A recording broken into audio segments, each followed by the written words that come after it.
ನಿಮ್ಮ ಇದು ಹೇಗೆ ನೀವು ಆಯ್ಕೆ ಮಾಡ್ಕೊಂಡ್ರಿ ಈ ವೃತ್ತಿಯನ್ನು? ಗುರುಗಳು ನನ್ನನ್ನು ಆದೇಶ ಪ್ರಕಾರ ಒಳ್ಳೆ ರೀತಿಯಲ್ಲಿ ಸಾಕಿ ರಕ್ಷಣೆ ಮಾಡಿ, ಅವರು ತುಂಬ ಪರಮ ಅಜ್ಞಾನಿ. ಹೈದರಾಬಾದ್ನಲ್ಲಿ ಅವ್ರದ್ದೊಂದು 52 ಎಕರೆ ಜಾಗೆ ಹಾಂ ಅವ್ರಿಗೆ ಕಾಣೆಯಾಗಿದೆ. ಹಾಂ ಅದು ಪೂರ್ವಜರು ಇವ್ರದ್ದು ಜಯಲಲಿತನವರ ಜಾಗ. ಓಕೆ. ಅವರಿಗೆ ಅದು ಸಿಕ್ಕಲಿಲ್ಲ. ಏನು ಮಾಡೋದು ಯಾರು ಹೇಳಿದ್ರೆ ಇವರು ಅದಕ್ಕೆ ಬೇಕಾದ ಕೆಲಸ ಮಾಡ್ತಾರಂತ ಹೇಳಿದರು. ಹಾಂ ನಾನು ಅದಕ್ಕೆ ಒಂದು ಭೂವರಾಹ ಪೂಜೆ ಅಂತ ಹೋಗಿ ಅಲ್ಲಿ ಅವರ ಒಂದು ಮನೆತನದ ಜಾಗದಲ್ಲಿ ಮಾಡಿದೆ. ನಮಗೆ ಬರುವಾಗ ನೀವು ಬಸ್ನಲ್ಲಿ ಬಂದಾಗ ಇನ್ನೂ ಹಾಗೆ ಅಲ್ಲ, ನೀವು ಹೋಗುವಾಗ ಹೀಗೆ ಹೋಗಿ ಅಂತೇಳಿ ಒಂದು ಅಂಬಾಸೆಡರ್ ಕಾರು ಕೊಟ್ಟಿದ್ದಾರೆ. ಜಯಲಲಿತಾ ನಾನು ಹಾಗೆ ಅದೆಲ್ಲ ಅದೇನು ಮಾಡಿದ್ದೇನೆ. ತುಂಬ ಒಳ್ಳೆ ಮತ್ತು ನಾನು ಏನು ಒಳ್ಳೆ ಒಳ್ಳೆ ಯಾವ ಈ ವಿದ್ಯೆಯನ್ನು ದುರುಪಯೋಗ ಮಾಡಲಿಲ್ಲ, ಎಲ್ಲ ಒಳ್ಳೆ. ಬಟ್ ನಾನು ಈಗ ಫ್ರ್ಯಾಂಕ್ ಆಗಿ ಕೇಳ್ತಾರೆ, ನನಗೆ ನನ್ನ ಹೊರಗಿನಿಂದ ಬಂದ ಕೆಲವು ಕಾಮೆಂಟ್ಸ್ಗಳು, ನಿಮ್ಮ ಹತ್ರ ಮಾತಾಡ್ಲಿಕ್ಕೆ ಜನ ಎದುರ್ತಾರೆ. ಈ ಭಸ್ಮವನ್ನು ಅಕ್ಕಿ ಮಿಶ್ರ ಮಾಡಿ ಪ್ಯಾಕೆಟ್ ಮಾಡಿ ಶಬರಿಮಲೆ ಭಸ್ಮ ಅಂತ ಕೊಟ್ಟರೆ ಆಯ್ತಲ್ಲ. ಅಂಜನೆಗೆ ಒಂದು ಮದ್ದು ಹಾಕಿ ನೋಡಿದ ಕೂಡಲೇ ಈ ಇಡೀ ಪ್ರಪಂಚವೇ ಕಾಣ್ತದೆ. ಯಾರ ಮನೆಯಲ್ಲಿ ಏನು ಕಳವಾಗಿದೆ ಏನಾಗಿದೆ ಅಂತ ಅದರಲ್ಲಿ ಹೇಳಲಿಕ್ಕೆ ಆಗ್ತದೆ. ಅದೆಲ್ಲ ನನಗೆ ಪೊಲೀಸ್ನವರು ತುಂಬ ತೊಂದರೆ ಮಾಡಿದ್ರು. ನಾನು ಅದನ್ನು ಬಿಟ್ಟುಬಿಟ್ಟೆ. ಅವರಲ್ಲೇ ಜಯದೇವ್ ಡಾಕ್ಟರ್ ಹತ್ರ ಹೇಳಿದರು, ನಾವೆಲ್ಲ 1 ಕೋಟಿ ಕೊಡ್ತೇವೆ ಅಂತಾರೆ. ಆ ಕೋಟಿ ಕೊಡ್ತೇನೆ ಅಂತ ಹೇಳಿದವರಿಗೆಲ್ಲ ಹುಷಾರಿಲ್ಲದೆ ಭಾರಿ ಸೀರಿಯಸ್ ಆಗಿ ಆಯಿತು. ಅವರು ಪುನಃ ನಮ್ಮ ಉತ್ಸವಕ್ಕೆ ಬಂದಿದ್ದಾರೆ. ಓಕೆ. 10 ಕೋಟಿ ಕೊಟ್ಟಿದ್ದಾರೆ.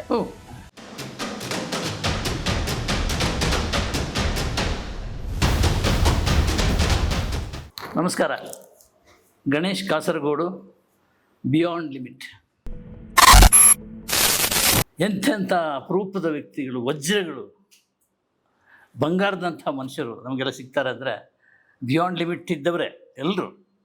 ಈವರೆಗೆ ನಮಗೆ ಯಾರ್ಯಾರು ಸಿಕ್ಕಿದಾರೋ ಅವರೆಲ್ಲ ಬಿಯಾಂಡ್ ಲಿಮಿಟ್ನಲ್ಲಿ ವಾಸ ಮಾಡಿದವರು, ಬದುಕು ನಡೆಸಿದವರು ಇವರೆಲ್ಲ. ಇವತ್ತು ನಮಗೆ ಅಚಾನಕ್ಕಾಗಿ ಯೋಚನೆ ಮಾಡಲಿಲ್ಲ, ಯಾವ ಪ್ಲ್ಯಾನ್ ಇಲ್ಲದೆ ನಡೆದಿರೋದು ಈ ಇಂಟರ್ವ್ಯೂ, ಈ ಸಂದರ್ಶನ. ನನ್ನ ಅಕ್ಕ ಚಂದ್ರಮತಿ ಅಂತ ಮೋರ್ಕಳದಲ್ಲಿರೋರು, ಅವರ ಮಗ ರವೀಶನ ಗೃಹ ಪ್ರವೇಶಕ್ಕೆ ಬಂದವರು ಈ ಬಿಯಾಂಡ್ ಲಿಮಿಟ್ ಇರುವಂಥ ಈ ವ್ಯಕ್ತಿ ಮಾತ್ರ ಅಲ್ಲ, ಒಂದು ಶಕ್ತಿ ಅವರು. ಸೊ ಯಾಕೆ ಮಾತಾಡಿಸ್ಬಾರ್ದು ಅಂತ ಅನ್ನಿಸ್ತು. ಇದಕ್ಕಿಂತ ಮೊದಲು ಈ 45 ವರ್ಷದಿಂದ ನಾನು ಸಂದರ್ಶನ ಮಾಡ್ತಾ ಬಂದಿದ್ದು ಬರೀ ಸಿನಿಮಾ ಬಿಟ್ಟು ನನಗೇನೂ ಗೊತ್ತಿರಲಿಲ್ಲ. ಇದ್ದಕ್ಕಿದ್ದಾಗ ಒಂದು ಆಫರ್, ಬೌದ್ಧ ಸನ್ಯಾಸಿಯೊಬ್ಬರು, ಅಂದರೆ ತುಂಬ ಹಿರಿಯರಂದರೆ ಬೌದ್ಧಿಕವಾಗಿ, ಇಲ್ಲಿ ಚಾಮರಾಜನಗರದಲ್ಲಿ ಒಂದು ನಳಂದ ವಿಶ್ವವಿದ್ಯಾಲಯ ಅಂತ ಒಂದು ಸರ್ಕಾರ ಕೊಟ್ಟ 25 ಎಕರೆ ಜಾಗದಲ್ಲಿ ಸ್ಥಾಪನೆ ಮಾಡಿದ್ದಾರೆ. ಆಮೇಲೆ ಅದರ ಉದ್ಘಾಟನೆ ನಿನ್ನೆ ನಡೀತು. ಸೊ ಅದರ ಹಿನ್ನೆಲೆಯಲ್ಲಿ ಅವರ ಒಂದು ಸಂದರ್ಶನ ಮಾಡೋಣ ಅಂತ ಯೋಚನೆ ಮಾಡಿದ್ವಿ. ಅವರು ಬಂತೆ ಬೌದ್ಧ ಗುರೂಜಿ ಅಂತ. ನಾನು ಅವರೊಂದು ಗುರು ಅಂತ ಕರೆದ್ರೆ ಅವ್ರು ನನ್ನನ್ನೇ ಗುರುಗಳಂತ ಕರೀತಾರೆ ಸಂದರ್ಶನ ಆದಮೇಲೆ. ಇದು ಎಲ್ಲಿಂದ ಸಂಬಂಧ ಅಂತ ಗೊತ್ತಿಲ್ಲ.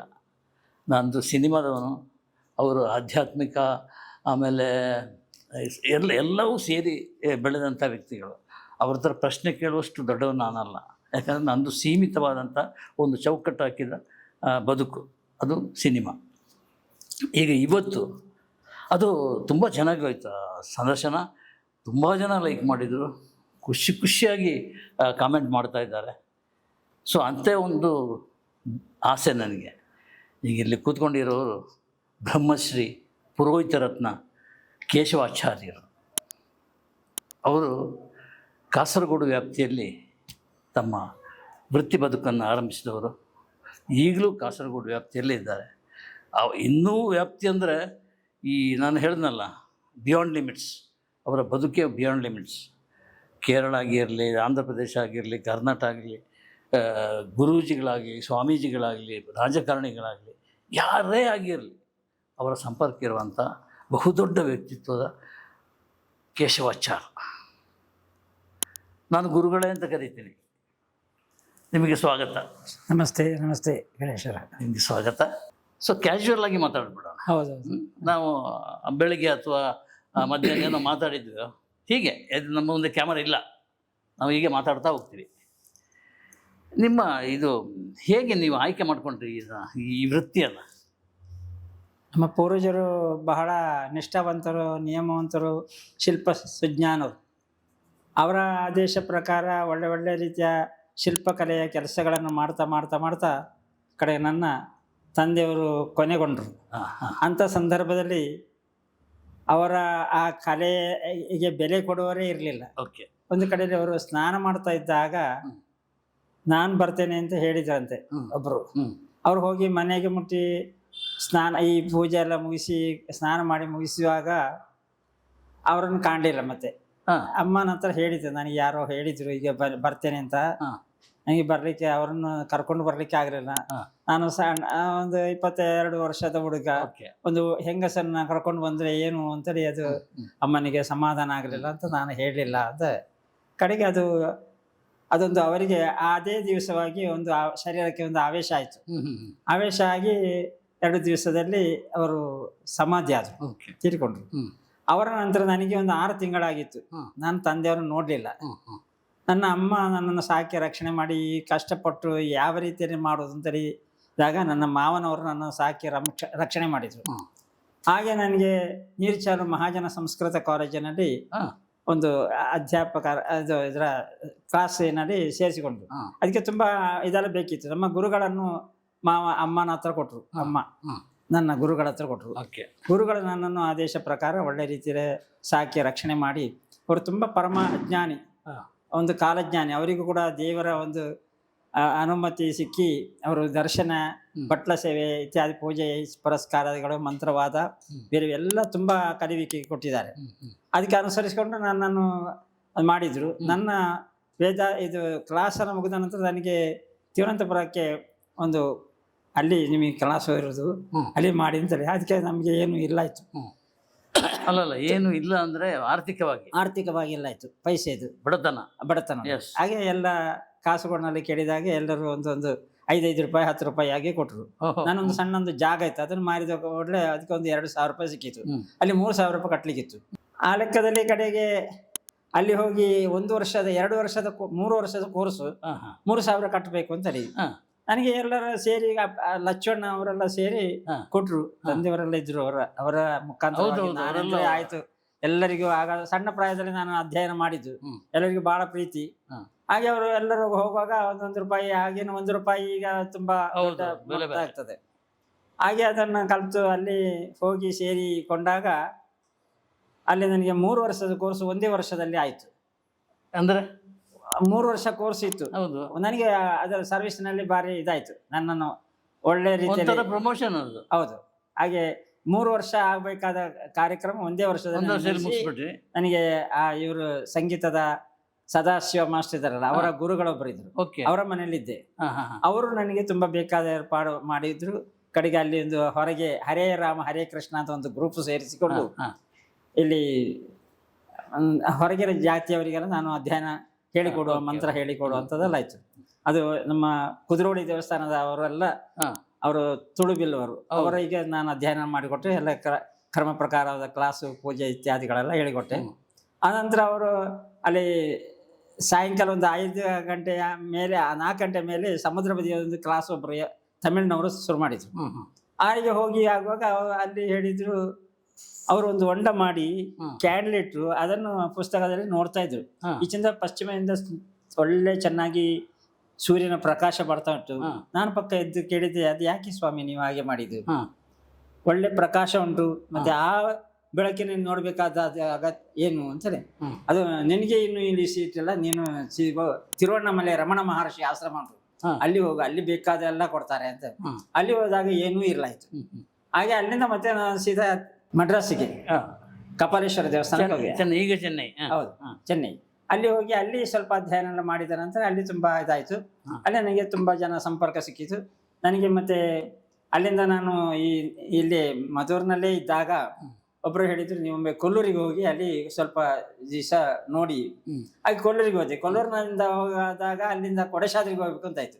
ಕೊಡಚಾದ್ರಿಯಲ್ಲಿ 2 ದಿವಸ ಇದ್ದೆ. ಅಲ್ಲಿ ಏನಿಲ್ಲ, ಅನ್ನ ನೀರು ಏನಿಲ್ಲ, ಖಾಲಿ 2 ಸಪ್ಪು ತಿನ್ನೋದು, ನೀರು ಕುಡಿಯೋದು. ಹಾಗೆ 1 ವಾರ ಇದ್ದೆ. ಅಲ್ಲಿಂದ ಮತ್ತೆ ಬಂದಾಗ ಅಲ್ಲಿಂದ ಮತ್ತೆ ಅವರು ಹೇಳಿದ್ರು, ನಾವು ಇಲ್ಲಿ ಗಯಾದಲ್ಲಿ ಒಳ್ಳೆ ಅಧ್ಯಯನ ಮಾಡುವಂತ ಸ್ಥಿತಿ ಉಂಟು, ಅಲ್ಲಿ ಹೋಗಿ ಅಂತ. ನನ್ನ ಕ್ಲಾಸ್ಮೇಟ್ ಒಬ್ರು ಕಡೇಶಿವಾಲ ನಾರಾಯಣಾಚಾರ್ಯ, ಷೋಡಶಿ ನಾರಾಯಣಾಚಾರ್ಯ ಅಂತ ಇದ್ರು. ಅವರ ಅಲ್ಲಿಗೆ ಹೋದೆ. ಅಲ್ಲಿ ಅಧ್ಯಯನ ಮಾಡಿ ಅಲ್ಲಿ ಸಹಸ್ರಲಿಂಗ ಇದೆಲ್ಲ ಉಂಟು. ಅಲ್ಲಿಗೆ ಪಿಂಡ ಪ್ರದಾನ ಎಲ್ಲ ಮಾಡುವಂಥ ರೀತಿ ಉಂಟು. ಅಲ್ಲಿ ಹೋಗಿ ಅವರ ಹತ್ರ ಎಲ್ಲ ಅಧ್ಯಯನ ಮಾಡಿದಾಗ ಅವರು ಸರಿಯಾದ ರೀತಿಯ ರೂಪರೇಖೆ ಎಲ್ಲ ಹೇಳಿಕೊಟ್ರು. ಓಕೆ. ಅಲ್ಲಿಂದ ಮತ್ತೆ ಋಷಿಕೇಶ, ಹರಿದ್ವಾರ, ಕೇದಾರ, ಬದ್ರಿನಾಥ, ಬದ್ರಿಕಾಶ್ರಮ, ಮಂಗಳ ಗಂಗೋತ್ರಿ, ಅಲ್ಲಿ ಹೋಗಿ ಈ ಹಿಮಾಲಯದಿಂದ ನೀರು ಒಂದು ಫ್ರೇ ಆಗ್ತದೆ ಮಂಗಳ ಗಂಗೋತ್ರಿಗೆ. ಗಂಗೋತ್ರಿ ಮೂಲ ಸ್ಥಾನ. ಹೌದು. ಅಲ್ಲಿಂದ ಅದು ಆ ಬಿಸಿ ನೀರು. ಆಗ ನನ್ನ ಹತ್ರ ಎಂಥದ್ದೆಲ್ಲ ಆಯ್ತು. ಸ್ವಲ್ಪ ಅಕ್ಕಿ ತಗೊಂಡು ಹೋಗಿದ್ದೆ, ಅದನ್ನೊಂದು ಬಟ್ಟೆಯಲ್ಲಿ ಕಟ್ಟಿ ಮುಳುಗಿಸಿ ಇಟ್ರೆ ಅದು ಬೈತದೆ. ಅದಕ್ಕೆ ಒಂದು ಉಪ್ಪು ಹಾಕಿ ತಿನ್ನೋದು ಮಾತ್ರ, ಅಷ್ಟೇ, ಬೇರೆ ಏನೂ ಇಲ್ಲ ಆಯ್ತು. ಹಾಗೆ ಅದೆಲ್ಲ ಮುಗಿಸಿ ಊರಿಗೆ ಬಂದಾಗ 36 ವರ್ಷ ಆಯ್ತು. ಆಗ ಅಮ್ಮ ಹೇಳಿದ್ರು ನಿಮಗೆ ಮದುವೆ ಆಗ್ಬೇಕು ಅಂತ. ಮದುವೆಗೆ ನನಗೆ ಒಂದು ಇಷ್ಟ ಇರಲಿಲ್ಲ. ನಾನು ಸನ್ಯಾಸ ಯೋಗದಲ್ಲೇ ಇದ್ದೆ. ಮರದಮಲೆ ರಮಣ ಮಹರ್ಷಿಯ ಆಶ್ರಮದಲ್ಲಿ ಮರದಮಲೆ ಇವರು ಮಹಾಮುನಿ ತಪಸ್ವಿ ರುದ್ರವೇಲ ಸ್ವಾಮಿ ಅವರೆಲ್ಲ ಒಟ್ಟಿಗೆ ಕೊಯಂಬತ್ತೂರಿನಲ್ಲೇ ಇದ್ದೆ. ಮತ್ತೆ ಹಾಗೆ ಆಗಿ ಕಡೆಗೆ ಬಂದಾಗ ಅಮ್ಮ ಮತ್ತೆ ಹೇಳಿದ್ರು ಹೀಗೆ ಹೀಗೆ ಆಗಬೇಕು ಅಂತ.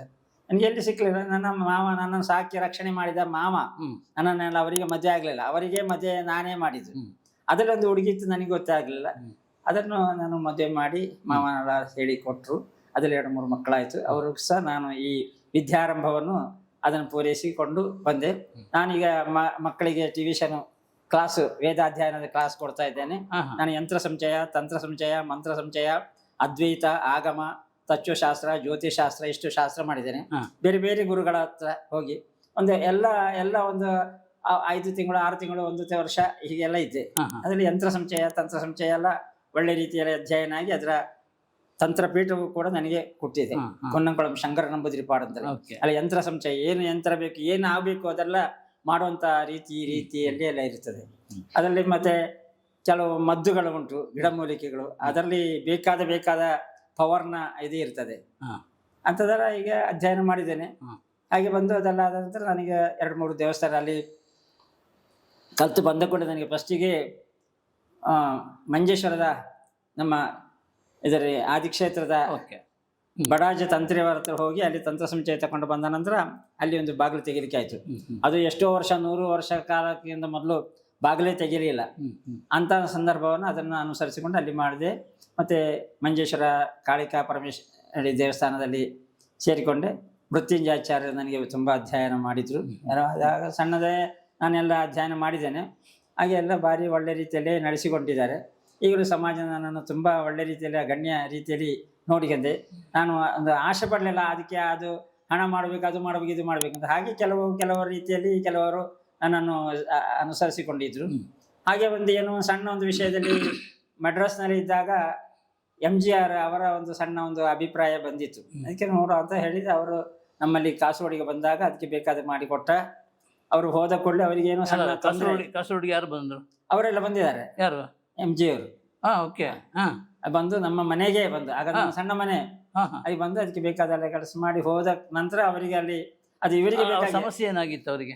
ಅವ್ರದ್ದು ಸಮಸ್ಯೆ, ಅವರ ಸಮಸ್ಯೆ, ಅವರ ಹೈದರಾಬಾದ್ನಲ್ಲಿ ಅವರದೊಂದು 52 ಎಕರೆ ಜಾಗೆ ಅವರಿಗೆ ಕಾಣೆಯಾಗಿದೆ. ಅದು ಪೂರ್ವಜರು ಇವ್ರದ್ದು ಜಯಲಲಿತನವರ ಜಾಗ.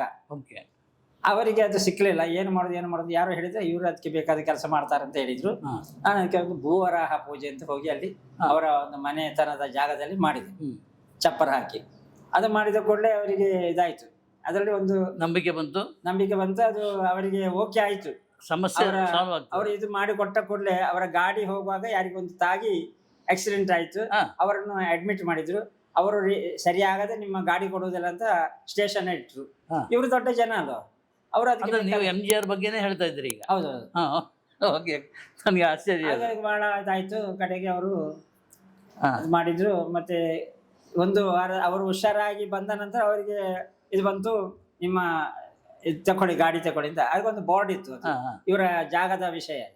ಅದನ್ನು ನೋಡಿ ಆಗ ಅವರದೇ ಜಾಗ ಅದು 27 ಎಕರೆ ಜಾಗೆಯಲ್ಲಿ ಕೂಡ ಜೈಲು ಮತ್ತೆ ಪೊಲೀಸ್ ಸ್ಟೇಷನ್, ಕೆಲವು ಅವರಿಗೆ ಆಟದ ಇದಕ್ಕೆ ಬೇಕಾದ ಜಾಗಗಳೆಲ್ಲ ಅದರಲ್ಲಿ ಇತ್ತು. ಅದನ್ನು ಅನುಸರಿಸಿಕೊಂಡು ಇವರಿಗೆ ಕೊಟ್ಟಾಗ ಅಲ್ಲಿ ಒಂದು 4 ಕಡೆಯಲ್ಲಿ ಭೂವರಾಹ ಪೂಜೆ ಮಾಡ್ಲಿಕ್ಕೆ ಇತ್ತು. ಅದೆಲ್ಲ ಮಾಡಿ ನಾವು ಹೋಗಿ 1 ವಾರ ಇದ್ದೆವು. ಚೆನ್ನೈಯಲ್ಲ, ಹೈದರಾಬಾದ್ನಲ್ಲಿ. ಆ ಹೈದರಾಬಾದ್ನ ಜಾಗದಲ್ಲಿ ಅವರು ಕಡೆಗೆ ಅದೆಲ್ಲ ಸಿಕ್ಕಿತು. ಆ ನಂತರ ಅದನ್ನು ನಮಗೆ ಬರುವಾಗ, ನೀವು ಬಸ್ನಲ್ಲಿ ಬಂದಾಗ ಇನ್ನು ಹಾಗೆ ಅಲ್ಲ, ನೀವು ಹೋಗುವಾಗ ಹೀಗೆ ಹೋಗಿ ಅಂತೇಳಿ ಒಂದು ಅಂಬಾಸೆಡರ್ ಕಾರು ಜಯಲಲಿತಾ. ಅಲ್ಲ, ಇದು ಸಮಸ್ಯೆ ಸಾಲ್ವ್ ಮಾಡಿದ್ದು MGR. ಆ? ಸಮಸ್ಯೆ ಸಾಲ್ವ್ ಮಾಡಿದ್ದು MGR ತಾನೆ. ಹೌದೌದು. ಜಯಲಲಿತಾ ಕಾರ್ ಕೊಟ್ಟಿರೋದು. ಹೌದು, ಅವ್ರು ಒಟ್ಟಿಗಿದ್ರಾಗ. ಅವರು ಒಟ್ಟಿಗಿದ್ರು. ಓಕೆ. ಅವರ ಸಂಬಂಧದಲ್ಲಿ ಅವರು ಬಂದದ್ದು ಅಲ್ಲಿಗೆ. ಅಲ್ಲಿ ಮತ್ತೆ ನಮ್ಮ ತುಂಬಾ ಕ್ಲಾಸ್ಗಳೆಲ್ಲ ಇತ್ತು, ಅದೆಲ್ಲ ಅದೆಲ್ಲ ಹೋಗಿ ತೋರಿಸಿದ್ದಾರೆ. ನಮ್ಮ ಕಾಸರಗೋಡ್ನ ಒಬ್ರು ಇದ್ರು, ವೆಂಕಟನ ದೇವಸ್ಥಾನಕ್ಕೆ ಕೆಳಗೆ ಹೋಗುವಾಗ ಒಬ್ರು ಇದ್ರು, ಅವರು ಅಲ್ಲಿ ಹೈದರಾಬಾದ್ನಲ್ಲಿ ಇದ್ರು. ಅವರ ಮನೆಗೆ ನಾವು ಹೋಗಿ ಅವರೆಲ್ಲ ತೋರಿಸಿಕೊಟ್ಟರು ನಮಗೆಲ್ಲ. Okay okay. ಅಲ್ಲ, ಈಗ ಕಾರ್ ಎಲ್ಲಿದೆ ಈಗ? ನಮ್ಮ ಮನೆಯಲ್ಲಿ ಈಗಲೂ ಇದೆ. ಎಂತ ನೆನಪುಗಳು ಗುರುಗಳೇ. ಹಾಗೆ ಅದರ ಮತ್ತೆ ಬೇರೆ ಬೇರೆ ಕೆಲಸದಲ್ಲಿ ತುಂಬಾ ಆಗದ ಕೆಲಸಗಳೆಲ್ಲ ಇತ್ತು. ಅದಕ್ಕೆ ನಾನು ಈಗ ಇತ್ತೀಚೆಗೆ ಒಂದು 5-6 ತಿಂಗಳ ಮೊದಲು ಇಲ್ಲಿಂದ ಸುಬ್ರಹ್ಮಣ್ಯ ಆ ಏರಿಯಾದಲ್ಲಿ 50 ಎಕರೆ ಜಾಗ ಒಬ್ಬರ ಭಟ್ರದಿತ್ತು. ಅವರು ಮಕ್ಕಳಿಗೆ ಅದನ್ನು ಬಿಟ್ಟು ಅವರೆಲ್ಲ ಬೆಂಗಳೂರಿಗೆ ಬಂದಿದ್ದಾರೆ. ಬೆಂಗಳೂರಿಗೆ ಬಂದವರು ಅವರಿಗೆ ಅದು ಸಿಕ್ಕಲೇ ಇಲ್ಲ. ಹಾಗೆ ಅದಕ್ಕೆ ಬೇಕಾಗಿ ಅವರು ಒಬ್ಬರು ಸುಬ್ರಹ್ಮಣ್ಯ PWD ಆಫೀಸರು, ಅವರು ಇದೆಲ್ಲ ನೋಡಿಕೊಳ್ತಾರೆ ಕಾಡೆಲ್ಲ. ಅವರು ಬಂದು ನನಗೆ ಹೇಳಿದ್ರು, ಈಗ ವಿಷಯ ಉಂಟು, ಏನು ಮಾಡೋದು ಅಂತ. ನೀವು ಅದು ಸ್ವಲ್ಪ ಮಣ್ಣಲ್ಲಿ ತಗೊಂಡು ಬನ್ನಿ ಅಂತ. ಮಣ್ಣು ತಂದು ನಮ್ಮ ಮನೆಯಲ್ಲಿ ಅದನ್ನ ಇಟ್ಟು ಪೂಜೆ ಮಾಡಿ, ಒಂದು ಹೂವರಾಹ ಪೂಜೆ ಮಾಡಿ, ಈ ಮಣ್ಣನ್ನು ತಗೊಂಡು ನಿಮ್ಮ 50 ಎಕರೆ ಜಾಗ ಉಂಟಲ್ಲ ಅಲ್ಲೆಲ್ಲ ಹಾಕಿಬಿಡಿ ಸ್ವಲ್ಪ ಸ್ವಲ್ಪ ಅಂತ. 1 ತಿಂಗಳಾಗಬೇಕಿದ್ರೆ ಅವರಿಗೆ ಒಂದು ಹೈವೇ ಪಾಸ್ ಆಯ್ತಲ್ಲಿ ಆ ಕಾಡಿನ ಮಧ್ಯದಲ್ಲಿ ಸುಬ್ರಹ್ಮಣ್ಯಕ್ಕೆ.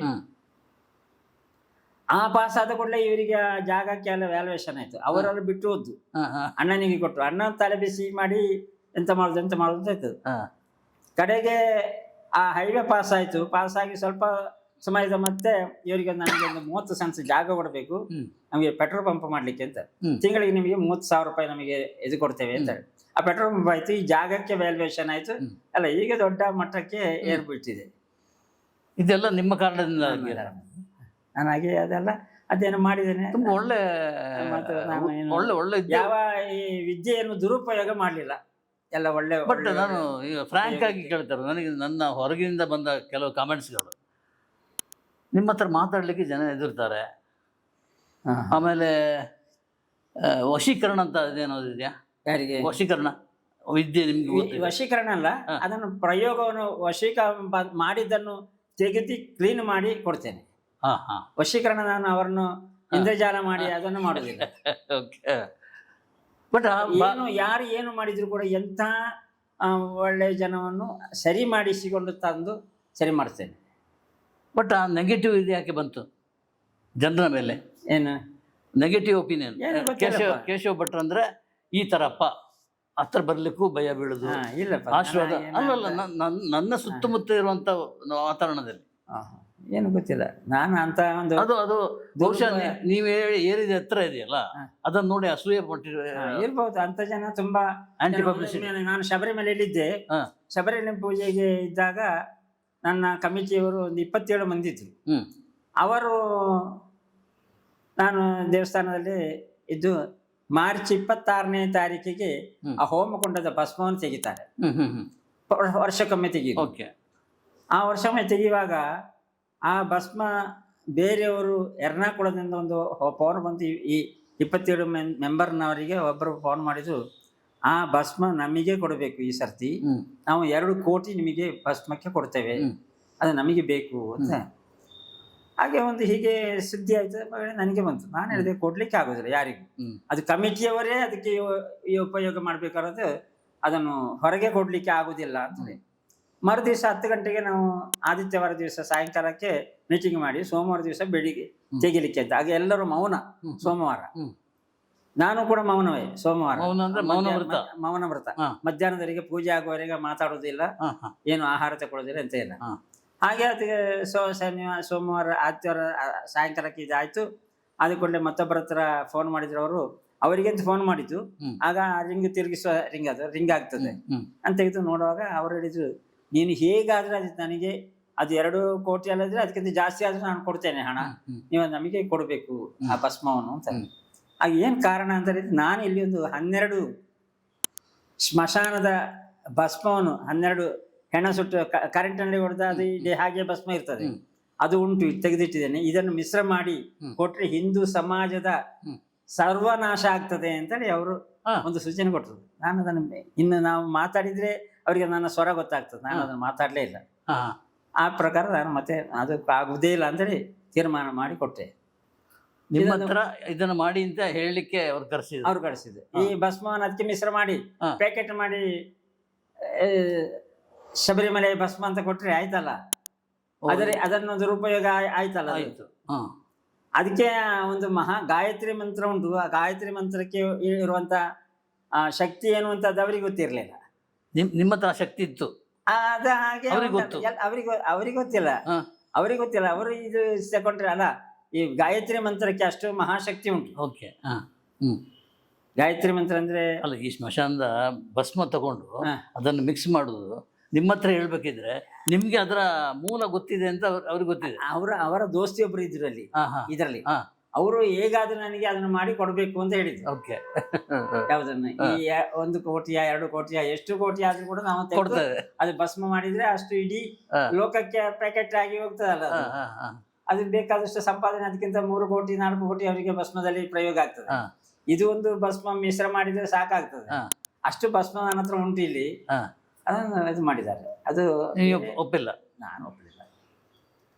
ದುಡ್ಡು ಬರ್ತಿತ್ತಲ್ಲ ಯಾರಿಗೆ? ನನಗೆ ಯಾಕೆ ಅದು 2 ಕೋಟಿ 3 ಕೋಟಿ ಅಂದ್ರೆ ಆ ಕಾಲ ಸುಮಾರು ಒಂದು 30 ವರ್ಷದಿಂದ 27 ವರ್ಷ ಆಯ್ತು. 27 ವರ್ಷದಿಂದ ದೊಡ್ಡ ಅಮೌಂಟ್ ಅದು. ರಿಜೆಕ್ಟ್ ಮಾಡಿದ್ರಿ. ಆಮೇಲೆ ಬಂದು ನಾನು ಮನೆಗೆ ಬಂದು ಈ ಜ್ಯೋತಿಷಾಸ್ತ್ರ ಎಲ್ಲ ಆಗಿದ್ದಲ್ಲ ನನಗೆ, ಯಂತ್ರ ನಾನು 8 ಗಂಟೆ ರಾತ್ರಿ ಮೇಲೆ ಬರೆಯುವುದು. ಒಂದು ಅಕ್ಷರ ಕೂಡ ಆ ಮುಳ್ಳಿನ ಚಕ್ರ ಉಂಟಲ್ಲ ನಮ್ಮ ಗಡಿಯಾರ, ಹೌದು, ಅದು ಹೀಗೆ ಇದೆ. ದೊಡ್ಡ ಚಕ್ರವು ಸಣ್ಣ ಚಕ್ರವು ಹೇಗಿರ್ತದೆ ಅಷ್ಟೇ ಒಂದು ಕರೆಕ್ಟ್ ಆಗಿದ್ರೆ ಮಾತ್ರ ಅದು ಏನಾಗುದು, ಇಲ್ಲದ್ರೆ ನಡೆಯುವುದಿಲ್ಲ, ವಾರ ತಗೊಳ್ಳೋದಿಲ್ಲ, ಇಂಥದ್ದೆಲ್ಲ ಇರ್ತದೆ. ಹಾಗೆ ಅದು ಮತ್ತೆ ನಾನು ಹಾಗೆ ಅದು ಮಾಡ್ಲಿಲ್ಲ ಆ ವಿಷಯದಲ್ಲಿ. ಹಾಗೆ ನಾನು ಶಬರಿಮಲೆಯಿಂದ ಬಂದು ಮನೆಯಲ್ಲಿ ಬಂದಾಗ ಕೂಡ ಕಾಯ್ತಾ ಇರ್ತಾರೆ. ಈಗಲೂ ಫೋನ್ ಬರ್ತಾ ಇರ್ತದೆ, ಎಲ್ಲಿದ್ರಿ ಏನು ಇದ್ರಿ ಅಂತ ಜನಗಳು ಬರ್ತಾ ಇರ್ತದೆ. ಹಾಗೆ ಬಂದು ನೋಡುವಾಗ ಯಾರ ಮನೆಗೆ ಬರುವುದೇ ಇಲ್ಲ, ಪ್ರಶ್ನೆಗಾಗಲಿ ನೋಡ್ಲಿಕ್ಕಾಗಲಿ ಮಾತಾಡ್ಲಿಕ್ಕಾಗಲಿ. ಏನೋ ಕಾರಣ ನಮ್ಮ ಮನೆಯವರು ತುಂಬಾ ಜೋರು ಮಾಡಿದ್ರು. ಯಾಕೆ ಈ ರೀತಿ ಆಯ್ತು, ನೀವು ಶಬರಿಮಲೆಗೆ ಹೋಗಿ ಬಂದ ನಂತರ ಯಾಕೆ ಹೀಗೆ ಆಯ್ತು? ಅವ್ರು ಯಾರೋ ಎಂಥದೋ ಮಾಡಿಬಿಟ್ಟಿದ್ದಾರೆ ಅದನ್ನು ಒಪ್ಪದಿರುವುದಕ್ಕೆ. ಇದು ನಾನು ಬಂದ ನಂತರ ನನಗೆ ಸ್ವಲ್ಪ ಪೈಸೆ ಇತ್ತು. ಆಗ ಎಲ್ಲ ದಕ್ಷಿಣ ಕೊಡ್ತಾರಲ್ಲ, ಎಲ್ಲ ಹಾಗೆ ಹಾಕೋದು. ಒಂದು 10 ರೂಪಾಯಿಯನ್ನು 10 ರೂಪಾಯಿ ಜಾಸ್ತಿ ಹಾಕೋದು. ಇಲ್ಲಿ ನಾವು ತುಂಬಿಸಿ ಬರುವಾಗ ನಮ್ಮ ಒಟ್ಟಿಗಿದ್ದವರಿಗೆಲ್ಲ ಕೊಡುವುದು. ನಾನು ತಗೊಂಡು ಬಂದು ಅದನ್ನ ಕೆಲಸ ಎಲ್ಲ ಒಂದು ಗೇಟಿನ ಕೆಲಸ ಇತ್ತು. ಕೆಳಗೆ ಡಾಮರ್ ಹಾಕಿದೆ, ಗೇಟ್ನವರಿಗೆ ಕಲ್ಲು ಹಾಸಿ ನಮ್ಮ ಅಪ್ಪಣ್ಣವರೆಲ್ಲ ಸೇರಿ ಮಾಡಿದ್ದಾರೆ. ಕೆಳಗೆ ನಾನು ಭಾವನ ಹತ್ರ ಹೇಳಿದೆ, ಒಂದು ಕೆಳಗಿನ ಕಲ್ಲು ತೆಗೆದು ಬಿಡಿ ಅಂತ. ತೆಗೆದು ನೋಡುವಾಗ ಅದರಲ್ಲಿ ಒಂದು 7 ತಗಡು ಮಡಿಚಿ ಇಟ್ಟು ಅದಕ್ಕೆ ಕುಂಕುಮ ಅರಸಿನ ಪುಡಿ ಎಲ್ಲ ಹಾಕಿ ಎಂಥದ್ದು ಪ್ರಯೋಗ ಮಾಡಿಬಿಟ್ಟಿದ್ದಾರೆ. ಯಾರು ಮಾಡಿದ್ದಾರೆ ಅಂತ ಗೊತ್ತಿಲ್ಲ. ನಾನು ಅದನ್ನು ತೆಗೆಸಿ ಆಗಲೇ ನಮ್ಮ ಜೀಪಿನಲ್ಲಿಟ್ಟು ಸಮುದ್ರ ಬದಿಯಲ್ಲಿ ಕೊಂಡೋಗಿ ವಿಸರ್ಜನೆ ಮಾಡಿ ಸಮುದ್ರ ತೆರೆ ಹೀಗೆ ಬಂದು ಹೋಗುವಾಗ ಅದರ ಒಳಗೆ ಹಾಕಿ ಇಟ್ಟು ಬಿಟ್ಟಿದ್ದೀನಿ. ಅದರಲ್ಲಿ ಪರಿಹಾರ ಆಯ್ತು ಎಲ್ಲ. ಆಮೇಲೆ ಸರ್ ನನಗೆ ಏನು ತೊಂದರೆ ಇಲ್ಲ. ಬಟ್ ಅಂಥದ್ದು ನಡೀತದೆ, ನಿಮ್ಮ ವಿರುದ್ಧನೇ ನಡೆದಿದೆ. ನಮಸ್ಕಾರ ಸರ್. ಈ ರೀತಿಯ ವಿಷಯಗಳೆಲ್ಲ ವೆರಿ ಗುಡ್. ಇತ್ತೀಚೆಗೆ ಒಂದು 6-7 ತಿಂಗಳಾಯ್ತು. ಒಂದು ಮಗುವನ್ನು ಕರ್ಕೊಂಡು 5.5 ತಿಂಗಳಲ್ಲಿ ಬಾಣಂತಿ ಆಯ್ತು. ಅಯ್ಯಪ್ಪ, 5.5 ತಿಂಗಳಲ್ಲಿ ಬಾಣಂತಿ ಆಗೋದು ಮಗು. ಒಂದು ಮುದ್ದೆ, ಕಣ್ಣು ಬಿಡ್ಲಿಲ್ಲ, ಕಿವಿಯು ದೊಡ್ಡದಿತ್ತು, ಮೂಗು ಸ್ವಲ್ಪ ದೊಡ್ಡದಾಗಿತ್ತು. ಗಾಡಿ ಹೋಗ್ಲಿಕ್ಕೆ ತೆಗೀಕೆ ಅದು ಇದರಿಂದ ಗಾಡಿ ಬರ್ತದೆ, ಕೈ ಕಾಲೆಲ್ಲ ಹೀಗೆ ಇತ್ತು. ಅದನ್ನು ಇಲ್ಲಿ ಮಂಗಳೂರಿನಲ್ಲಿ ಆಸ್ಪತ್ರೆಯಲ್ಲಿ 1 ತಿಂಗಳಿಟ್ಟು. ಅಲ್ಲಿ ಒಂದು 12 ಲಕ್ಷ ರೂಪಾಯಿ ಆಯ್ತು ಅವರಿಗೆ. ಅವರು ಇನ್ನು ಬದುಕುದಿಲ್ಲ ಮಗು ಅಂತೇಳಿ ಅವರಿಗೆ ಕೊಟ್ಟರು. ನೀವು ನಿಮ್ಮ ತಂಗ ಕಾಯಿನ ಹತ್ರ ಕೊಟ್ಟು ನೀವೇನು ಬೇಕಿದ್ರು ಮಾಡಿಸ್ಕೊಳ್ಳಿ, ಅವರು ಏನು ಹೇಳ್ತಾರೆ ಅದ್ರ ಪ್ರಕಾರ ಮಾಡಿದ್ದಾರೆ. ಹಾಗೆ ಅಲ್ಲಿ ಕಾಸರಗೋಡಿನಲ್ಲಿ ತಳಂಗಾರಿ ಮಾಪಳೆಯವರ ಏರಿಯಾ, ಮಾಲಿಕುದ್ದೀನರ ಆಸ್ಪತ್ರೆ, ಮಾಲಿಕುದ್ದೀನರ ಪಳ್ಳಿಯ ಸ್ವಲ್ಪ ಹತ್ತಿರದ ಅವ್ರ ಮನೆಗೆ ತಂದರು. ನೋಡುವಾಗ ನನಗೆ ಕಣ್ಣೀರು ಬಂತು. ನೋಡ ಹೇಗೆ ಮಗು ಎಷ್ಟು ದೊಡ್ಡ ಬೆಳವಣಿಗೆನೇ ಆಗಿಲ್ಲ. ಇಲ್ಲಪ್ಪ, 5 ತಿಂಗಳು 6 ತಿಂಗಳಾದಷ್ಟೇ. ಕಡೆಗೆ ಏನು ಮಾಡೋದು ಕಡೆಗೆ ನೋಡಿ ಅದನ್ನು ಪರಿಶೋಧನೆ ಮಾಡಿ ನೋಡಿದಾಗ ಅವರ ದಾಂಪತ್ಯವನ್ನು ಹಾಳು ಮಾಡಲಿಕ್ಕೆ ಬೇಕಾದ ಒಂದು ಪ್ರಕ್ರಿಯೆ ಮಾಡಿ ಇಟ್ಟಿದ್ದಾರೆ. ನಾನೊಂದು ಚಿನ್ನದ ಪ್ರತಿಮೆ ಮಾಡಿ ಮಗುವಿನ ಹೆಸರೆಲ್ಲ ಬರೆದು ಹೆಸರು ಇಟ್ಟಿದ್ದಾರೆ. ಅವರು 12 ದಿವಸದಲ್ಲಿ ಮಾಡ್ತಾರೆ ಹೆಸರು. ಅದನ್ನು ಮಾಡಿ ಅದಕ್ಕೆ ಬೇಕಾದ ಒಂದು ಬಿಳಿ ಟವೆಲ್ ಇಟ್ಟು ಅದಕ್ಕೆ 2-3 ಬಗೆಯ ಮದ್ದಿನ ಎಲೆ ಇಟ್ಟು ಈ ಪ್ರತಿಮೆ ಇಟ್ಟು ಮಗುವಿನ ಹೆಸರಿನಲ್ಲಿ ಒಂದೊಂದೇ ಕಾಯಿನ್ ಅದರಲ್ಲಿಟ್ಟು ಅವಾಸಿಸಿ ತೆಗೆದು ಇದನ್ನು ಉಳ್ಳಾಳ ಪಳ್ಳಿಯಲ್ಲಿ ಕೊಂಡೋಗಿ ಇಡಿ ಅಂತೇಳಿ ಅವರು ಹೇಳಿದ್ದು. ಈ ಮಗುವನ್ನು ತಗೊಂಡೋಗಿ ಅಲ್ಲಿ ಇಡಬೇಕು ಅಂತ. ಯಾರು ಆಸ್ಪತ್ರೆಯಿಂದ ಇನ್ನು ಬದುಕೋದಿಲ್ಲ ಅದು. ಹಾಗೆ ಅಜೀವಂತವಾಗಿರುವಾಗ ಅದನ್ನು ಇಡ್ಲಿಕ್ಕೆ ಆಗುದಿಲ್ಲ. ಅದನ್ನು ಅಷ್ಟು ಮಾಡಿಕೊಟ್ಟೆ. ಅವರು ತಗೊಂಡೋಗಿ ಅದನ್ನು ಸಮಾಧಿ ಮಾಡಿದ್ರು. ಈಗ ಮಗು ಮೊನ್ನೆ ಕರ್ಕೊಂಡು ಬಂದಿದ್ದಾರೆ. 10 ತಿಂಗಳು ಹೇಗೆ ಮಾತಾಡ್ತದೆ, ಹೇಗೆ ನಡೀತದೆ, ನಗಾಡ್ತದೆ, ಸಣ್ಣ ಮಗು. ಅಲ್ಲ, ನೀವೇನು ಮಾಡಿದ್ದು? ಅದಕ್ಕೆ ಆ ದೋಷವನ್ನು ಪರಿಹಾರ ಮಾಡಿ ಅವರ ಮಗುವಿನ ಶರೀರಕ್ಕೆ ಸೇರಿಕೊಂಡಂತ ದೋಷವನ್ನು ಅವಾಹಿಸಿ ತೆಗೆದು ಅದನ್ನು ಸಮಾಧಿ ಮಾಡಿದ್ದು. ಮಗು ಜೀವಂತವಾಗಿ ಉಂಟು. ಅದೇ ಪ್ರಕಾರ ಅದರ ಕ್ರಿಯಾಭಾಗ ಪೂರ್ಣ ಅಪ್ಪ ಅಮ್ಮ ಇರಲಿಲ್ಲ. ಅದಕ್ಕೆ ಬೇಕಾಗಿ ಅವರು ಮೊನ್ನೆ ಕರ್ಕೊಂಡು ಬಂದು ನೋಡಿದ್ರು ಮಗುವನ್ನು. ಅವರು ಏನಿಲ್ಲ, ಇಷ್ಟು ಸಫರ್ ಆಗಿದೆ ಏನು, ಅದಕ್ಕೂ ಇದು ಮಾಡಿ ಬಂದಿದೆ. ನಾಳೆ ನಮ್ಮ 10 ಗಂಟೆ 12 ಗಂಟೆ ಸಮಯಕ್ಕೆ ಬರ್ತಾರೆ. ಹೀಗೆ ಇರುವಂಥದ್ದು ಖುಷಿ ಇಲ್ಲದು. ಸಮಾಧಿ ಮಾಡಬೇಕಾದ ಮಗು ಎದ್ದು ನಿಂತಿದೆ, ಇನ್ನೊಂದು ಸಮಾಧಿ ನೀವು ಕಟ್ಟಿದ್ದೀರಿ ಅಂದ್ರೆ ಅದರ ವಿರುದ್ಧವಾದ ಯಾರು ಮಾಟ ಮಂತ್ರ ಏನೋ ಮಾಡಿದಾರ ಪ್ರಯೋಗ? ಮಾಟಕ್ಕೆ ತುಂಬ ಪ್ರಯೋಗ. ಮಾಟದ ವಿಷಯದಲ್ಲಿ ಮರಿಮಾರಣ ಪ್ರಯೋಗ ಅಂತ ಯಾರು ಮಾಡಿದ್ದಾರೆ, ಹೇಗೆ ಮಾಡಿದ್ದಾರೆ, ಯಾಕೆ ಮಾಡಿದ್ದಾರೆ ಅಂತ ಏನೂ ತಿಳಿದಂಥ ಪ್ರಯೋಗಗಳೆಲ್ಲ ಉಂಟು. ಅದು ನಮಗೆ ಕುನ್ನಂಕುಳಂ ಶಂಕರ ನಂಬೂದಿರಿ ಪಾಟ್ರು ಅವರು ಬಹಳ ದೊಡ್ಡ ಜನ. ಅವರು ನಮ್ಮ ಗುರುಗಳು ಹಾಗೆ ಒಳ್ಳೆ ರೀತಿಯಲ್ಲಿ ಮಾಡಿದ್ದಾರೆ. ಹೀಗೆ ಬೇಡಂಗಟ್ಟದ್ದು ಎಂತ ಮಾಡಲಿಲ್ಲ. ಮತ್ತೆ ನಮಗೆ ಮೊದಲೆಲ್ಲ ಅಂಜನ ಇತ್ತು. ಅಂಜನ ಈಗ ಒಂದು ಮದ್ದು ಹಾಕಿ ನೋಡಿದ ಕೂಡಲೇ ಇಡೀ ಪ್ರಪಂಚವೇ ಕಾಣ್ತದೆ. ಯಾರ ಮನೆಯಲ್ಲಿ ಏನು ಕಳವಾಗಿದೆ, ಏನಾಗಿದೆ ಅಂತ ಅದರಲ್ಲಿ ಹೇಳಲಿಕ್ಕೆ ಆಗ್ತದೆ. ಅದೆಲ್ಲ ನನಗೆ ಪೊಲೀಸ್ನವರು ತುಂಬಾ ತೊಂದರೆ ಮಾಡಿದ್ರು. ನಾನು ಅದನ್ನ ಬಿಟ್ಟುಬಿಟ್ಟೆ. ಅವರು ಬಂದು ಎಲ್ಲಿ ಕಳವಾದ್ರು ಕೂಡ ಬರ್ತಾರೆ. ಏನಾಗಿದೆ, ಏನು ಎಡ್ಕರು ಬೆಕ್ಕರು ಅಂತ ಹೇಳಿ ಕೇಳುವಾಗ ನಾವು ಒಳ್ಳೆ ಗೌರವ ಇದ್ದಂತವರನ್ನು ಎಡ್ಕು ಬೆಕ್ಕು ಅಂತಲ್ಲಿ ಹೇಳಿದ್ರೆ ನಮಗೆ ಅದು ಸರಿ ಆಗ್ಲಿಲ್ಲ. By force. ಹೌದು, ನಾನು ಬಿಟ್ಟುಬಿಟ್ಟೆ. ಎಂತ ಯಾವ ಕೆಲಸಗಳು ಆಗಿತ್ತು. ಸೊ ಬಹುಶಃ ಈ ಕಾರಣಕ್ಕಾಗಿಯೇ ನಿಮ್ಮ ವಿರುದ್ಧವಾಗಿ ಯಾವುದೋ ಒಂದು ನಡೀತಾ ಇರ್ತದೆ. ಹಾಗೆ ಅನ್ಸದಲ್ಲ ನಿಮಗೆ? ಇರ್ತದೆ. ಏನು ನಾನೇನು ಯಾರಿಗೂ ಕೆಟ್ಟದ್ದು ಅಂತ ಬಯಸಲೇ ಇಲ್ಲ. ನಾನು ಅಷ್ಟು ಕೊಡಿ ಇಷ್ಟು ಕೊಡಿ ಅಂತ ಅದು ಸಮೇತ ಕೇಳುವುದಿಲ್ಲ. ಕೊಟ್ಟದನ್ನು ತಕೊಂಡು ಸಂತೋಷವಾಗಿರ್ತೇನೆ. ನಮ್ಮ ಮಕ್ಕಳಿಗೆ ಟ್ಯೂಷನ್ ಕೊಡ್ತೇನೆ, ವೇದಾಧ್ಯಯನ. ಅಲ್ಲಿ ನಾನು ನೀರ್ಚಾನ ಮಹಾಜನ ಕಾಲೇಜಿನಲ್ಲಿ 1968ರಲ್ಲಿ ಮೂಡಪ್ಪ ಸೇವೆ ಕೋಟಿ ನಾಮಾರ್ಚನೆ ಆಯಿತು. ಅಂಥ ಸಂದರ್ಭದಲ್ಲಿ ಇಲ್ಲಿಗೊಂದು ಇದು ಬಂದಿತ್ತು. ಇದು ಶ್ವಾಸಕೀಯ ಅಂತ ಇವರೆಲ್ಲ ಕನ್ನಡದಲ್ಲಿ ಬರೆದಿದ್ದಾರೆ. ಅದು ಈ ಅರ್ಥ ಸ್ವಸಾಖೀಯ ಅಂತ ಇರುವುದು. ಅದನ್ನು ಸಂಸ್ಕೃತ ಅರ್ಥ ಗೊತ್ತಿಲ್ಲದೆ ಶ್ವಾಸಕೀಯ ಅಂತ ಎಲ್ಲ ಬರೆದು ಬಿಟ್ಟಿದ್ದಾರೆ. ಹಾಗೆ ಅದು ಎಲ್ಲರೂ ಬೇಕಾದ ರೀತಿಯ ಸ್ವಯಂ ಸೇವೆಯನ್ನು ಮಾಡಿಕೊಳ್ಳಿರಿ ಅಂತೇಳಿ ಅದರಲ್ಲಿ ಅರ್ಥ. ಸ್ವಸಾಖೀಯ, ಇದು ಶ್ವಾಸಕೀಯ ಅಂತೇಳಿ. ಹಾಗೆ ಕೆಲವು ವಿಷಯಗಳೆಲ್ಲ ಇರ್ತದೆ. ಪೂಜಾ ವಿಧಿವಿಧಾನದಲ್ಲಿ ಕೆಲವು ರೀತಿಯ ಮಂತ್ರದ ಅರ್ಥ ಬಹಳ ಅಷ್ಟು ಇರ್ತದೆ. ಅದನ್ನು ಸರಿಯಾದ ರೀತಿ ನೋಡಿದರೆ ಪರಮಾತ್ಮನ ಸಾಕ್ಷಾತ್ಕಾರವೇ ಆಗ್ತದೆ. ನಾವು ಅದನ್ನು ಏನು ಮಾಡಬೇಕು ಇದು ಮಾಡಬೇಕು ಅಂತ ಹೇಳುವುದಿಲ್ಲ. ಏನು ಸ್ವಲ್ಪ ನಮ್ಮ ಧ್ಯಾನ ನಿತ್ಯ ಅನುಷ್ಠಾನದ ಬಗ್ಗೆ ಚಿಂತನೆ ಮಾಡಿದರೆ ಗಣೇಶರನ್ನು ಒಂದು ಸಂಕಲ್ಪ ಮಾಡಿದ ಕೂಡಲೇ ಅವರ ಏನು ಉಂಟು, ಏನಾಗಿದೆ, ಹೇಗೆ ಉಂಟು ಅಂತೆಲ್ಲ ಗೊತ್ತಾಗುತ್ತೆ. ಅದೊಂದು ದೊಡ್ಡ ಒಂದು ಪರಮಾನಂದ. ಅದಕ್ಕೆ ಏನು ಮಾಡಬೇಕು? ಅಲ್ಲ ಹಾಗೆ ಅಲ್ಲ, ನೀವೀಗ ನನ್ನನ್ನು ಇಲ್ಲಿ ಕೂತ್ಕೊಳಿಸಿ ಈ ರೀತಿ ಮಾಡಿಸಿದ್ರಲ್ಲ, ನಾನು ಏನೋ ಸಾಧಾರಣದವ, ಅವರು ನನ್ನನ್ನು ಹೀಗೆ ಕೂತ್ಕೊಳಿಸಿ ಮಾತಾಡಿಸಿರಲ್ಲ ತಗೊಳ್ಳುವಂಥ ಒಂದು ಭಾವನೆ ಬಂದ ಕೂಡಲೇ ಅವರು ಏನು, ಯಾರು, ಹೇಗೆ ಅದೆಲ್ಲ. ಹಾಗೆ ನಾನು ಈಗ ನಮ್ಮ ಮಗನ ಹತ್ರ ಮನೆ ವಿಷಯ ಹೇಳಿದಲ್ಲ, ಗಣೇಶರು ಮತ್ತೆ ಗಿರಿಧರ ಸ್ಟೋರ್ನ ಚಿನ್ನ ಅವರು ಮತ್ತೆ ಬೇರೆ ಸುಮಾರು ಜನ ಇದ್ದಾರೆ. ಎಲ್ಲ ಬಾರಿ ಇದು ಮಾಡ್ತಾರೆ. ಹಾಗೆ ಅದೆಲ್ಲ ಪೂರ್ವ ಪುಣ್ಯ. ಸುಬ್ರಹ್ಮಣ್ಯ ಬಂದಿದ್ದ, ಸುಬ್ರಹ್ಮಣ್ಯ ಒಟ್ಟಿಗೆ ಇದ್ದದ್ದು ಅದೆಲ್ಲ ಏನು ಎಂತದ್ದು. ಮೊನ್ನೆ ಇತ್ತೀಚೆಗೆ ನಮ್ಮ ಮಧುರಿನಲ್ಲಿ ಮೂಡಪ್ಪ ಸೇವೆ ಆಯಿತು. ಮೂಡಪ್ಪ ಸೇವೆಗೆ ಒಬ್ಬರು ದೊಡ್ಡ ಒಂದು ಇದು ಕಟ್ಟಿಸಿ ಕೊಟ್ಟಿದ್ದಾರೆ ಮಧುರಿಗೆ, ಗೋಪುರ. ಅದೇ ಪ್ರಕಾರ ಅವರ ಒಟ್ಟಿಗಿದ್ದವರೆಲ್ಲ ಅಮೆರಿಕದಲ್ಲಿ ಇದ್ರು. ಅವರಲ್ಲೇ ಜಯದೇವ್ ಡಾಕ್ಟರ್ ಹತ್ರ ಹೇಳಿದ್ರು, ನಾವೆಲ್ಲ 1 ಕೋಟಿ ಕೊಡ್ತೇವೆ ಅಂತ ಹೇಳಿ. ಆ ಕೋಟಿ ಕೊಡ್ತೇನೆ ಅಂತ ಹೇಳಿದವರಿಗೆಲ್ಲ ಹುಷಾರಿಲ್ಲದೆ ಭಾರಿ ಸೀರಿಯಸ್ ಆಗಿ ಆಯ್ತು. ನಮ್ಮ ಸಾಯಂಕಾಲ ಮೀಟಿಂಗ್ ಆದ ಕೂಡಲೇ ಅವ್ರು ಹೇಳಿದ್ರು, ಕೇಶವ ಭಟ್ರೆ ಹೀಗೆ ಸಂಗತಿ ಆಗಿದೆ, ನಮಗೆ ಕೊಡುವವರೆಲ್ಲ ಯಾರು ಕೊಡಲಿಲ್ಲ, ಎಂತಂತ ಗೊತ್ತಾಗಿರಲಿಲ್ಲ. ಅವರೆಲ್ಲ 2-3 ಜನ ಸೇರಿ ನಮ್ಮ ಮನೆಗೆ ಬಂದರು. ಮನೆಗೆ ಬಂದು ನೋಡಿದಾಗ ಅವರಿಗೆ ಅಲ್ಲಿ ಅವರ ಐಶ್ವರ್ಯಿದ್ರು.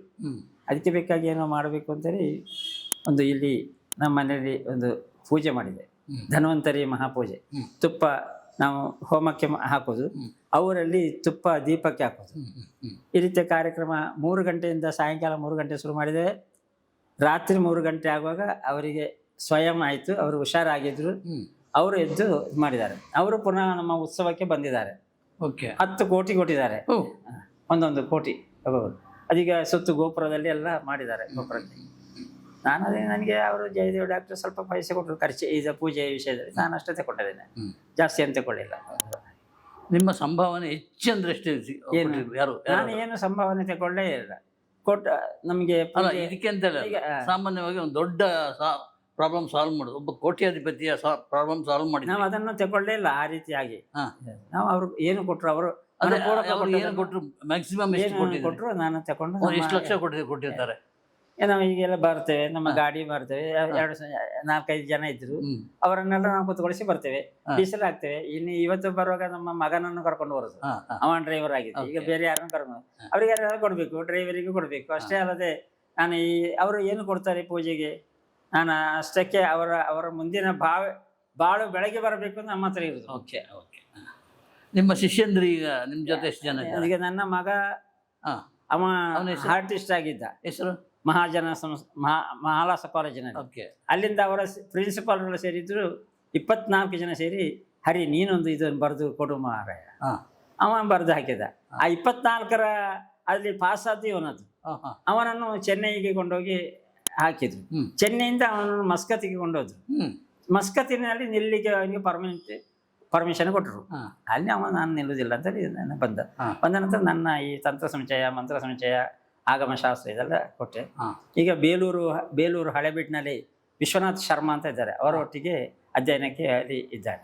ತುಂಬ ಜನ ಅವರು ಕ್ಲಾಸ್ ಇದ್ದಾರೆ, ಕೊಡ್ತಾರೆ. ಈಗ ನನ್ನ ಮನೆಯಲ್ಲಿ ಅವರ ಹೆಸರು ವಿಶ್ವನಾಥ್ ಶರ್ಮಾ, ನನ್ನ ಮಗನ ಹರಿಪ್ರಸಾದ್ ಶರ್ಮಾ, ಗುರುಪ್ರಸಾದ್ ಶರ್ಮಾ, ಹರಿಪ್ರಸಾದ್ ಶರ್ಮಾ. ಇದು ಸಣ್ಣವ, ಇನ್ನೊಬ್ಬ ದೊಡ್ಡವ. ಈಗ ಆರ್ಟ್ ವರ್ಕ್ ಇದೆಯಲ್ಲ, ಗಣೇಶ ಮಾಡ್ತಾನೆ ಹರಿ ಅಲ್ವಾ? ಹೌದು. ಇಲ್ಲಿ ಬರ್ತಾರೆ. ಅದಕ್ಕೆ ನಾಳೆ ಅಲ್ಲಿಗೆ ಹೋಗ್ಲಿಕ್ಕೆ ಇಲ್ಲೊಂದು ಚಂಡಿಕಾ ಹೋಮ ಉಂಟು ಒಂದು ದೇವಸ್ಥಾನದಲ್ಲಿ, ಬೆಂಗಳೂರಿನಲ್ಲಿ. ನಾಳೆ ಜೂನ್ 16ನೇ ತಾರೀಕಿಗೆ ಅಲ್ಲಿ ಬರ್ತಾರೆ. ಅವರೆಲ್ಲ ಬರ್ತಾರೆ. ಶ್ರೀನಿವಾಸ ಅಂತ ಅವರೊಂದು 5-6 ಗಣಪತಿ ಇಲ್ಲಿ ತರ್ತಾರೆ, ಬೇರೆ ಬೇರೆ ಥರದಲ್ಲಿ. ಮತ್ತೆ ಹಾಗೆ ಅವ ತುಂಬ ದೊಡ್ಡ ದೊಡ್ಡ ಮೂರ್ತಿ ಬಿಡಿಸ್ತಾನೆ. ತಿರುಪತಿ ವೆಂಕಟರಮಣಂದು, ರಾಧಾಕೃಷ್ಣಂದು, ಕೊಂಕಣಿಯವರು ತುಂಬ ಎಲ್ಲಿ ಬೇಕಿದ್ದು ಕರ್ಕೊಂಡು ಹೋಗ್ತಾರೆ. ಅಲ್ಲಿಂದ ಬರೆದು ಎಲ್ಲ ಕಂಪ್ಲೀಟ್ ಮುಖಛಾಯ ಸರಿ ಮಾಡಿ ಕಣ್ಣೆಲ್ಲ ಬಿಡಿಸಿ ಇಲ್ಲಿಗೆ ಮಾಡ್ತಾನೆ. ಅದ್ರ ಮೇಲೆ ಮತ್ತೆ ಹೋಗ್ಲಿಕ್ಕೆ ಆಗುದಿಲ್ಲ, ಅಷ್ಟು ರೂಪರೇಖೆಯಲ್ಲಿ ಫಸ್ಟ್ ಕ್ಲಾಸ್ ಮಾಡ್ತಾನೆ. ಹರಿ ಒಳ್ಳೆ ಮಂತ್ರ ಅಧ್ಯಯನ. ಒಂದ್ಸಲ ನಾನು ಮನೆಗೆ ಬರ್ಬೇಕು ಅಂತ ಯೋಚನೆ ಮಾಡಿದೆ. ಅದು ಯಾವಾಗ ಈ ಚೌತಿಗೆ ಬಾರಿ ಬಿಸಿ ಇರುವಾಗ. ಹೌದು, ಚೌತಿ ನನ್ನನ್ನು ಮಾತಾಡ್ಲಿಕ್ಕೆ ಕಾಸರಗೋಡಿನ ಗಣಪತಿ ನಾನೇ ಮಾಡ್ತಾ ಇದ್ದೆ. ಮಧುರ್ನ ರೋಡ್ ಸರಿ ಇಲ್ಲ ಅಂತ ನಾನು ಅದನ್ನು ಬಿಟ್ಟದ್ದು. ಹಾಗೆ ಲಕ್ಷ್ಮೀ ಶನಿಗೆ ಕೊಟ್ಟದ್ದು. ಈ ವರ್ಷ ನನಗೆ ಬಂತು. ಅದೀಗ ಕಳೆದ ವರ್ಷ ನಾವು ಮಾಡಿದ್ದು ನಮ್ಮಲ್ಲಿ. ಸುಮಾರು ದೊಡ್ಡ ದೊಡ್ಡ ಗಣಪತಿ ತುಂಬಾ ಇತ್ತು. 114 ಗಣಪತಿ, 14 ಗಣಪತಿ ಇಲ್ಲಿ ಬ್ಯಾಂಗ್ಳೂರಿಗೆ ಇತ್ತು. ಮತ್ತೆಲ್ಲ ಅಮೇರಿಕಕ್ಕೆ ಒಂದು, ಮಸ್ಕತ್ಗೆ ಒಂದು, ದುಬೈಗೆ ಒಂದು 4 ಗಗನಯಾತ್ರೆಯ ಮಹಾಗಣಪತಿ ಅಂತ ಅಲ್ಲಿ ಕೊಂಡೋಗ್ತಾರೆ. ಮತ್ತೆಲ್ಲ ಸಣ್ಣ ಸಣ್ಣ ಮೂರ್ತಿಗಳು ಕೊಂಕಣಿಯವರು ತುಂಬ ಇದು ಮಾಡ್ತಾರೆ. ಮಗನ ಬಗ್ಗೆ ಅಭಿಮಾನ ಇದೆ. ಹೌದು, ತುಂಬಾ. 2 ಮಕ್ಕಳು ಒಳ್ಳೆಯದಿದ್ದಾರೆ. ಮಕ್ಕಳು ಅನುಸರಿಸಿಕೊಂಡು ಮಕ್ಕಳ ಒಟ್ಟಿಗೆ ಇವರೆಲ್ಲ ಸೇರಿಕೊಳ್ತಾರೆ. ತುಂಬ ಜನ ಮಕ್ಕಳು. ಈಗ ನನಗೆಲ್ಲ ಇದು ಮಾಡ್ಲಿಕ್ಕೆ ಹೋಗುದಲ್ಲ, ಇವನೇ ಹೋಗ್ತಾನೆ. ಆದ್ರೆ ನೀವು ಬನ್ನಿಯಪ್ಪ, ನೀವು ಇದ್ರೆ ನನಗೆ ಒಳ್ಳೇದು ಅಂತೇಳಿ ಅವ್ನು ಕರ್ಕೊಂಡು ಹೋಗ್ತಾನೆ. ಈಗ ಜನಕ್ಕೆ ನೀವು ಮಂತ್ರ ತಂತ್ರ ಅದೇನೋ ಮಾಡ್ತಿರಲ್ಲ, ಅದು ಗೊತ್ತಿದೆ. ಸೊ ಇವನಿಗೆ ಹಾಳಾಗಲಿ ಅಂತ ಹೇಳ್ಕೊಂಡು ಯಾರಾದ್ರು ಬಂದಿದ್ದಾರಾ? ಹೇಗೆ ನಿಧಿ, ಇವರು ನಿಧಿಯನ್ನು ತಗೊಂಡೋಗಿದ್ದಾರೆ. ಅದರ ಎಷ್ಟೋ ಜನ ತಗೊಂಡೋಗಿ ಸತ್ಯನಾಶ ಆಗಿದ್ದಾರೆ. ಅವರು 1-2 ತುಂಡು ಮಾಡಿ ಮಡಿಕೆಯಲ್ಲಿದ್ದ ಅದನ್ನು ತುಂಡು ಮಾಡಿ ತೆಗೆಯುವಾಗ 2 ರಟ್ಟಿದ ತುಂಡು ಅಲ್ಲಿ ದೊಡ್ಡ ಹುತ್ತ ಬಂದಿದೆ. ತುಂಬ ಜನ ಬರ್ತಾರೆ, ಬೇರೆ ಬೇರೆ ಅವರವರ ಕೆಲಸಕ್ಕೆ ಜಯ ಆಗಲಿಕ್ಕೆ ಬೇಕಾಗಿ. ಅದು ಹಾಗೆ ಆಗಿದೆ, ನೀವು ಕೊಟ್ಟದ್ದು ನನಗೆ ಕೆಟ್ಟದಾಗಿದೆ ಅಂತ ಇಷ್ಟವರೆಗೆ ಬರಲಿಲ್ಲ. ನಿಮ್ಮ ಹತ್ರ ನೀವು ಇಷ್ಟು ಚಂದದಲ್ಲಿ ಇದ್ದೀರಿ, ನಿಮ್ಮನ್ನು ವಿರೋಧ ಮಾಡಲಿಕ್ಕೆ ಖಾಲಿ ಒಂದು ಮದ್ದು ಪ್ರಯೋಗದಲ್ಲಿ ಮಾಡ್ತಾರೆ. ಅದನ್ನು ತೆಗಿಲಿಕ್ಕೆ ನಾನು ತಯಾರಿ. ನಾನು ಅದನ್ನು ಮಾಡಲಿಲ್ಲ. ನಾನು ಮಾಡಲಿಕ್ಕೆ ಮಾಡಿದರೆ ಇಡೀ ನಮ್ಮ ಹಿಂದೂ ಸಮಾಜಕ್ಕೆ ದೋಷ ಉಂಟು. ಯಾರ್ಯಾರು ಕುಂಕುಮಾರ್ಚನೆ ಮಾಡಿಸಿದ್ರು ಅಥವಾ ಪೂಜೆ ಮಾಡಿಸಿದ್ರು ಅವರಿಗೆಲ್ಲ ದೋಷ ಬರೋದು ಪುಣ್ಯ ಸಿಕ್ಕಲಿಕ್ಕಿಲ್ಲ. ಈ ಕನ್ನಡ ಇಂಡಸ್ಟ್ರಿ ಇದೆ ಸಿನಿಮಾ, ಅದು ಸಿನಿಮಾ ಸರಿಯಾಗಿ ಓಡ್ತಾ ಇಲ್ಲ. ಇಂಡಸ್ಟ್ರಿನೇ ಒಂದು ಡಲ್ಲು ಹೊಡೆದಿದೆ ಈಗ. ಯಾವುದೋ ಒಂದು ಕಾಲದಲ್ಲಿ 70ನೇ ದಶಕದ 80ನೇ ದಶಕದಲ್ಲಿ ಸಿನಿಮಾ ದೊಡ್ಡ ಉಚ್ಛ್ರಾಯ ಸ್ಥಿತಿಯಲ್ಲಿತ್ತು, ಈಗ ಇಲ್ಲ. ವಾಪಸ್ ಆ ಮಟ್ಟಕ್ಕೆ ಬರಬೇಕಿದ್ರೆ ಏನು ಮಾಡಬೇಕು?